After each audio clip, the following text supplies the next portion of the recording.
안녕하십니까. 매일 아침 조간신문의 주요 기사를 딱딱 풀어서 해석해드리는 조간딱풀 10월 26일 화요일에 인사드립니다. 오늘 아침 조간신문의 일면 톱들은 모처럼 반가운 소식이 실려 있습니다. 자, 조선일보 일면 톱 보시면은 428일 만에 코로나 통금 풀린다. 자, 사제 거리두기가 대폭 완화됩니다. 위드 코로나 시대로 접어들고 있습니다.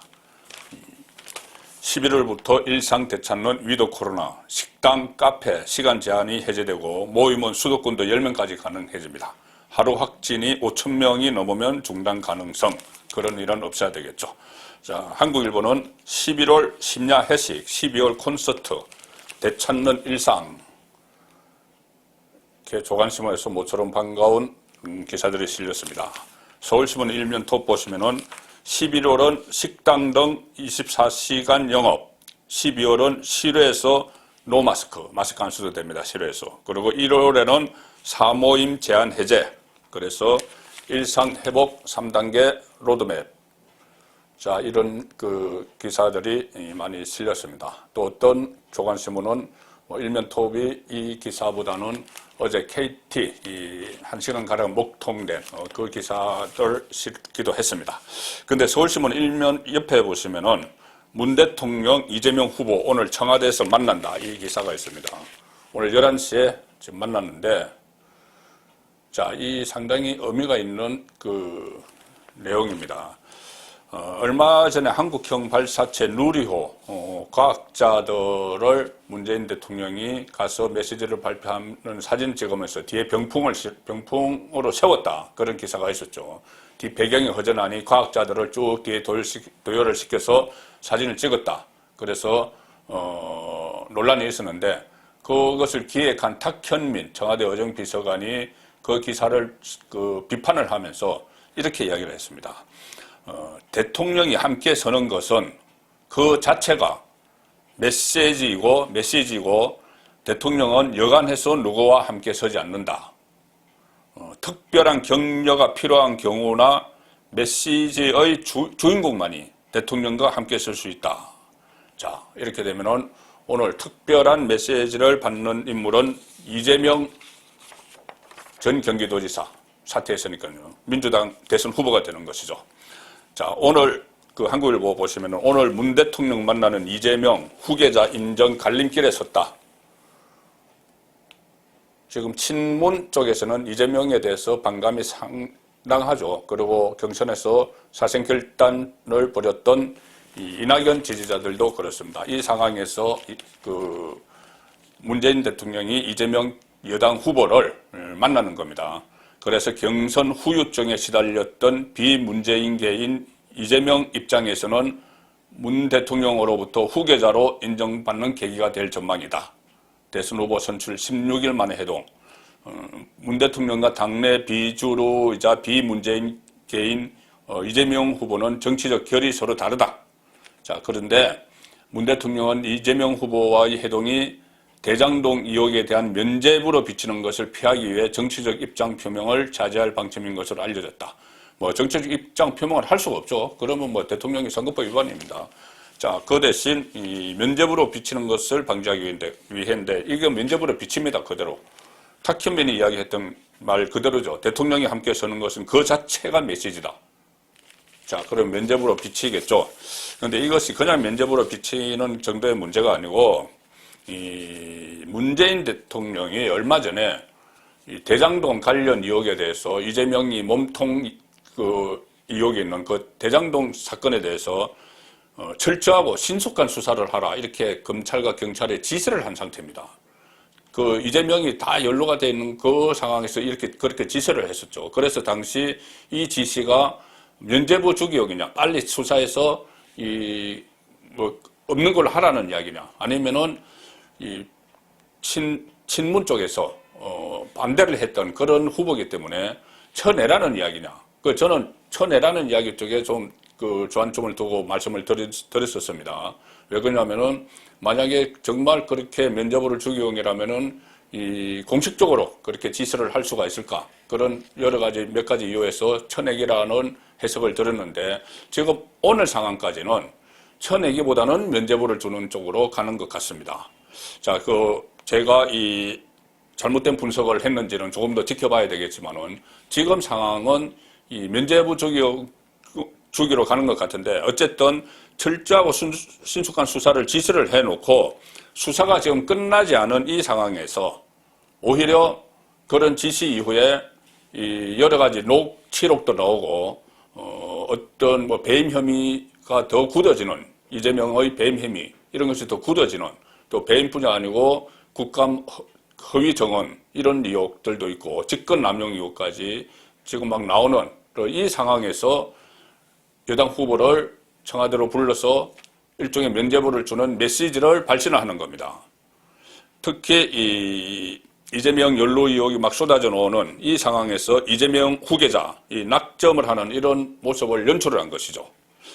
자, 그래서 이 문재인의 대장동 이재명 구하기 이 메시지가 나오고 지금 정권 주변에서 일제히 이재명 구하기에 나서는 그런 모습을 보이고 있습니다. 이낙연도 경선 불복 움직임을 보이다가 갑자기 그 두 사람의 해동 어제 했죠. 그 해동을 하는 그런 모습들도 일종의 이재명 구하기에 동참을 하는 뭔가 이 압박이 있었겠죠. 뭔가 압박이 있어서 이재명 구하기에 동참을 하는 그런 모습인데, 자, 그렇다고 해서 지금 이 검찰 수사 방향은 어느 쪽으로 갈지 모릅니다. 지금 문재인 대통령 임기 말이죠. 임기 말에는 권력기관들이 하나 둘씩 돌아섭니다. 정권에서. 아무리 김호수 검찰총장이 이끄는 검찰이 간부들이 친정권 성향, 친문재인 정권 성향이라고 해도 어떤 범죄 혐의가 드러나면은 그것을 그냥 지나칠 검사들은 없죠. 일선 수사팀이 또 있습니다. 자, 어쨌든 그래서 지금 문재인의 대장동 이재명 구하기 메시지가 나오니 여러 곳에서 움직이고 있는데 그 중에서 하나 김어준 씨 이야기가 있습니다. 김어준 이재명 좀 도와줘야 된다. 공개 지지 이렇게 공개 지지를 하고 나섰습니다. 이재명 김어준 씨가 본인의 이 유튜브 방송에서 이렇게 이야기를 했습니다. 그리고 본인이 진행하는 이 방송에서는 윤석열에 대해서 또 여러 가지 의혹들을 제기를 하고 있는 상황이죠. 이렇게 이야기했습니다. 이재명은 혼자서 여기까지 온 사람이다. 이제 당신들이 좀 도와줘야 한다. 자, 이렇게 마치 지침을 주듯이 당신들이 좀 도와줘야 한다. 이 김어준 씨 일종의 열성 지지층이 있죠. 열성 지지층을 향해서 문재인 정권의 열성 지지층을 이야기하는 겁니다. 지금 문재인 그 친문 쪽에서 이재명에 대해서 좀 안티 분위기가 있기 때문에 김어준이 나서서 친문 쪽에 메시지를 주는 겁니다. 문재인이 그 청와대로 이재명을 불러서 면죄부를 주는 것과 비슷한 맥락이죠. 자, 그래서 지금 친문 쪽을 독려를 하는 겁니다. 그러면서 이재명처럼 돈도 없고 백도 없고 줄도 없는 사람이 한국 사회에서 성공하려면은 돈과 백과 줄로부터 모두 도움을 받지 않고 자기 실력으로 돌파해야 한다. 이렇게 이야기합니다.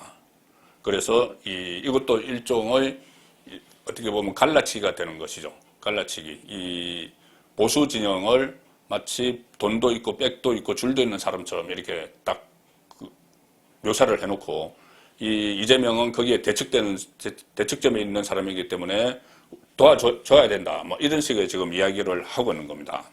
자, 이렇게 되니 민주당 안에 이낙연 쪽에서도 반발을 하고 있습니다. 그 전에 경선할 때부터 김어준 씨가 이재명 쪽 편을 일방적으로 들었죠. 그래서 반발을 하고 있지만 이미 이것은 대세가 기울어 버렸죠. 이낙연 쪽은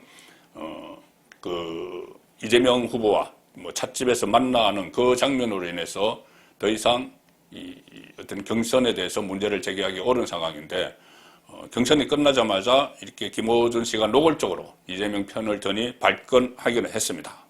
이 정운현 전 이낙연 캠프 공보단장이 이렇게 이야기했죠. 유력한 방송인으로 불리는 김 씨가 이재명 후보를 공개 지지 호소한 것은 옳지 않다. 정거리하고 싶으면 방송 그만두고 이재명 캠프로 가면 된다. 뭐 이렇게 이야기했습니다만 지금 어쨌든 이재명 구하기가 본격화됐다. 그렇게 볼 수가 있습니다.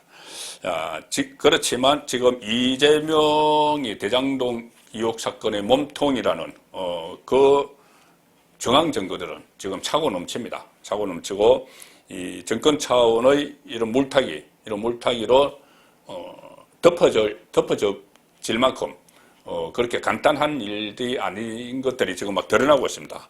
오늘 조간신문도 여러 가지 의혹들을 막 쏟아냈죠.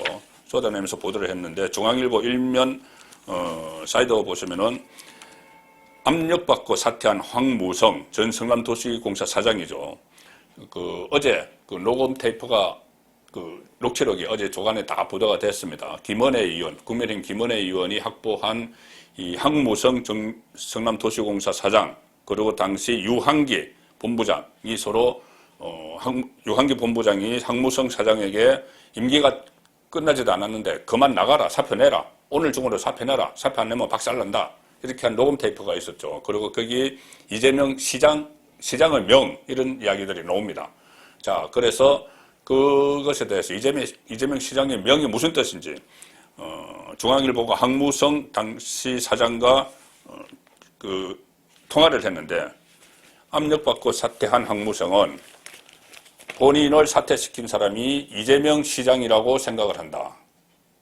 자, 산하기관장이니까 실제로 시의 산하기관이고 시장 입장에서는 인사권자니까 직접 지시한 사람은 이재명이겠죠. 아니면 이렇게 하겠다고 하는 것을 묵인을 했거나. 자, 어쨌든 이 당시 나간 사장은 이재명 지시로 내가 쫓겨났다고 생각을 하는 겁니다. 황무성이 유한기가 시장님의 명이라고 이야기했다. 그리고 어떻게 유동규, 정진상이 날 간두라 할 수 있나? 그렇죠. 유동규는 본인이 황무성이 밑에 있었던 사람이고, 정진상은 성남시청의 정책실장이었습니다. 인사권자는 시장이죠. 두 사람이 어떻게 날 간두라고 할 수 있겠느냐. 근데 실제로는 유동규, 정진상이 유한기를 막 부추겨서 사표를 받으라 이렇게 했습니다. 그러면은 유동규, 정진상 뒤에 있는 사람이 시장이라고 봐야 되는 거죠. 자, 그래서 이재명 당시 성남시장의 뜻으로 나를 쫓아낸다고 이해했다, 이런 이야기고, 이 성남시 대장동 개발사업 공모를 일주일 앞두고 당시 공사개발사업 본부장이던 유한기, 지금은 포천의 도시공사 사장입니다. 유한기가 사퇴를 종용했다. 그 내용은 녹음 파일이 공개됐는데, 지금 황무성 전 사장은 지금 계속 이 일에 대해서 언론 인터뷰를 하면서 이재명의 뜻으로 내가 쫓겨났다, 이렇게 이야기를 하고 있습니다. 그 녹음 파일에 보면은 유한기가 황무성에게 이런 말을 하는 장면도 나오죠. 아, 사장님은 너무 순진하다. 지금 상황 보면 모르겠나. 시장님 명이다. 이런 내용까지 나옵니다. 자, 이 유한기가 시장님 명 이렇게 사퇴 압박을 했는데, 이재명은 황 사장이 왜 간두나 생각했다, 이렇게 이야기를 한 이 분석을 조선일보가 했습니다. 유한기는 분명히 내가 유한기를 쫓아낸, 황무성을 쫓아낸 사람 유한기가 시장님의 명이다, 이렇게 해서 황무성에게 당신 나가라, 이렇게 했는데, 이재명은 그 황무성이 왜 간두나 생각을 했다, 이렇게 엉뚱한 이야기를 한 겁니다. 시장님의 명이다, 이렇게 이야기했는데, 시장님 명을 내렸다는 시장님은 왜 간두지? 이건 내가 명을 안 내렸다, 이 이야기죠. 여기서 이제 두 가지 심각한 이야기가 나옵니다. 법조계에서는 황 전 사장 사퇴에 이재명 후보의 직접적인 지시가 있었다면은 직권 남용, 강요 혐의까지 연결될 가능성이 있다, 이렇게 보고 있습니다.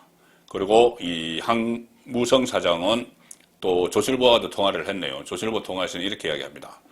2015년 3월에 퇴임 인사를 하러 갔을 때 당시 성남시장이던 이재명 후보는 더 개서 달라. 본인이 이제 임기가 아직 남아있는데 사표 내고 퇴임 인사를 하러 갔는데, 그러면은 이렇게 이야기하겠죠. 아니 무슨 일이 있습니까? 임기가 아직 남아있는데 좀 더 계시죠. 이런 식으로 그런 취지의 이야기를 하는 게 당연하죠. 갑자기 이재명 모르게 황무성이 사표를 냈다면은. 그런데 그런 말은 한마디도 하지 않았다. 그래서 내가 남은 임기를 채우기를 원했다면 한마디라도 자그마한 움직임이라도 취했어야 했다.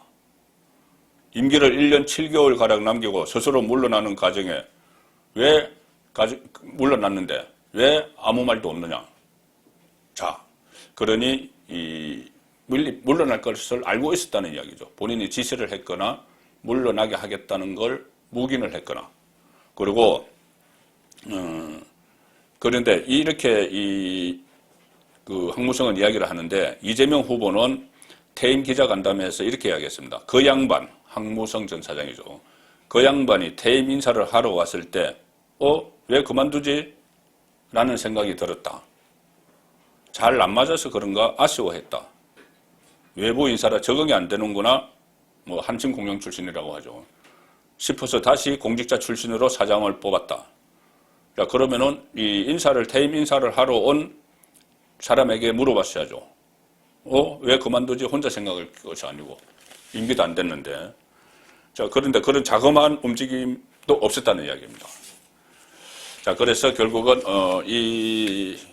그 황무성 사장 사태에 조직적으로 개입을 했는데 성남시의 정책실장 정진상 그리고 그 성남도시개발공사의 그 부하 직원이었던 유동규 이렇게 조직적으로 개입을 했는데 그 위에 또 이재명이 있다는 이야기입니다. 항상 여러 가지 말이 나올 때마다 윗선은 결국 이재명 아니냐 이런 이야기들이 쏟아져 나오는데 자, 이 부분은 상당히 좀 짚어봐야 됩니다. 왜 그러냐면은 이재명이 정진상 유동규가 황무성을 쳐내는 것을 몰랐다면은 무능한 것이죠.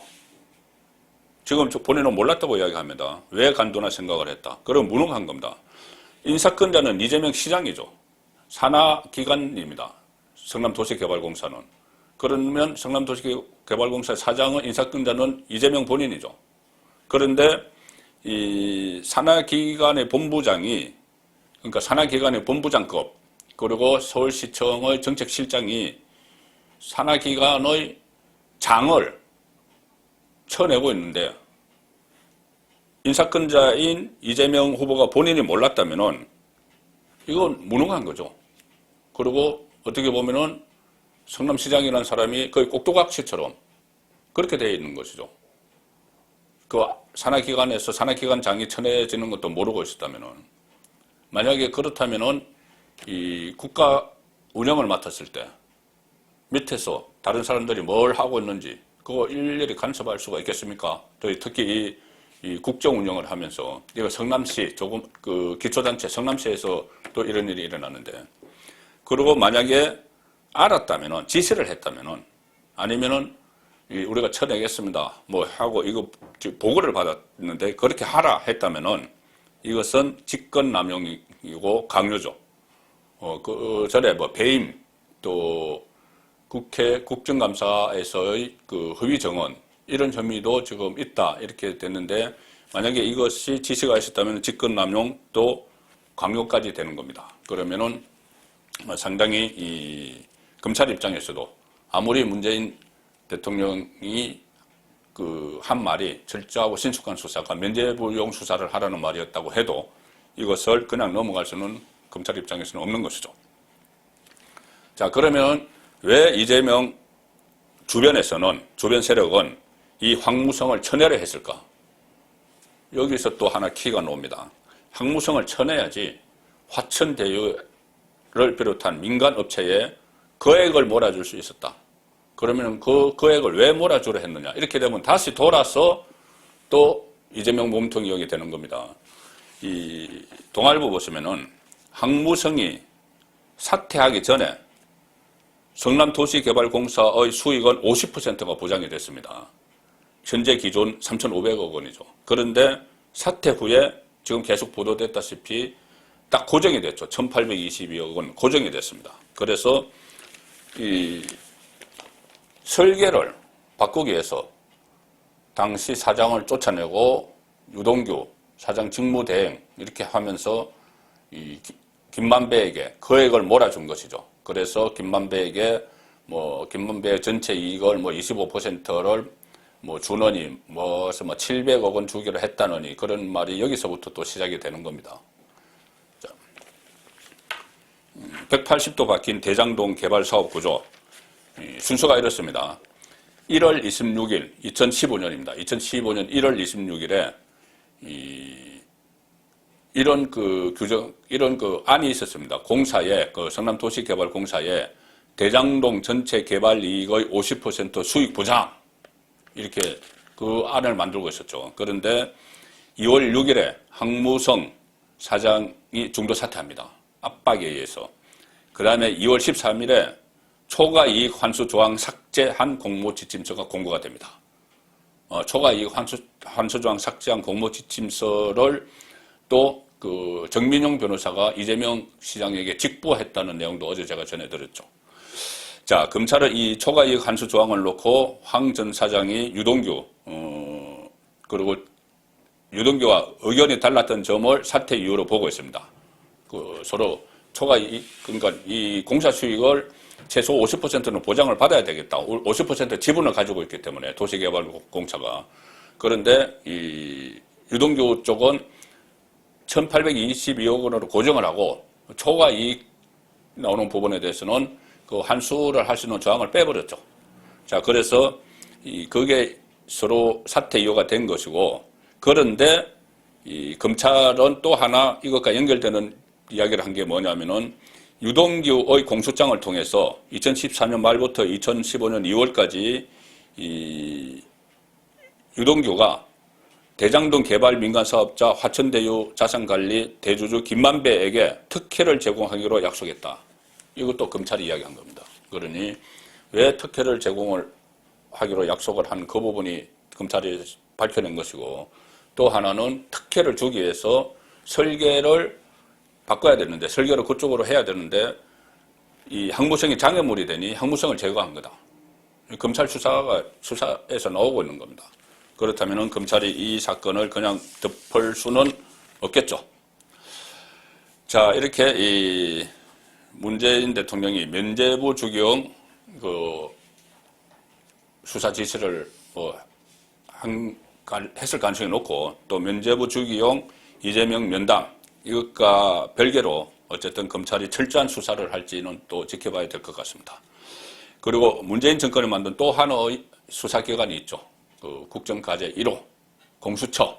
공수처는 지금 국민의힘 윤석열 후보를 겨냥을 하고 있습니다. 이른바 고발사주 의혹에 연루된 손준성 검사를 상대로 무리수를 쓰는 그런 수사를 지금 하고 있죠. 손준성 체포영장은 기각됐는데 새로운 조사도 하지 않고 구속영장을 쳤다. 어제 이것이 화제가 됐죠. 아니, 어떻게 체포영장을 발부를 했다가 법원에서 기각이 됐는데, 이번에는 더 이상 또 그러면 또 추가 수사를 하든지 해야죠. 그런데 그러지 않고 이번엔 구속영장을 쳤다. 자, 법조계에서는 납득할 수 없는 방법이다. 이런 이야기가 나오고 있습니다. 그 손준성 검사가 어제 공수처 검사가 보낸 문자 메시지를 공개를 했는데, 여기 보면 이렇게 되어 있습니다. 대선 후보 경선 일정 등을 고려해서 신속한 실체적 진실 발견을 위해 조속한 출석 요구를 진행할 필요가 있다. 아니, 어떻게 왜 공수처가 야당의 대선 후보 선출에 신경을 쓰는 거죠? 그 일정에 왜 신경을 씁니까? 그리고 이 손준성과 윤석열의 연결고리 이런 것은 아직 드러나지 않았고, 그 상황에서 야당 후보 대선 경선 일정을 감안해서 빨리 수사를 해야 된다. 이렇게 이야기했다는 겁니다. 그러니 윤석열 쪽에서는 명백한 선거 개입이다. 이렇게 강력히 반발을 하고 있죠. 공수처에서 정치 일정을 이야기를 하면서 빨리빨리 수사해야 돼. 이렇게 이야기를 하는 겁니다. 자, 이것을 좋게 보면은 이 경선에 영향을 미치지 않기 위해서 이렇게 하는데, 지금 경선 날짜가 2주 남았습니다. 2주 남았으면 지금 빨리 손준성을 불러들이고 하면은 윤석열에게 이 나쁜 이미지를 더 씌우는, 나중에 지금 구속영장 친 것도 나중에 이 체포영장이 기각됐는데 기각될 가능성이 높죠. 그렇더라도 일단 구속영장을 치면은 손준성이 뭔가 있는 것 같고 뒤에 윤석열이 뭔가 있는 것처럼 그런 이미지를 보이는 것이죠. 그래서 윤석열 캠프에서는 윤석열 후보도 어제 이야기했습니다. 명백한 선거 개입이자 선거 공작이다. 정치 중립성을 잃은 공수처. 이렇게 논평을 했습니다. 최근에 윤석열 후보가 상당히 좀 수세에 몰리는 그런 상황이죠.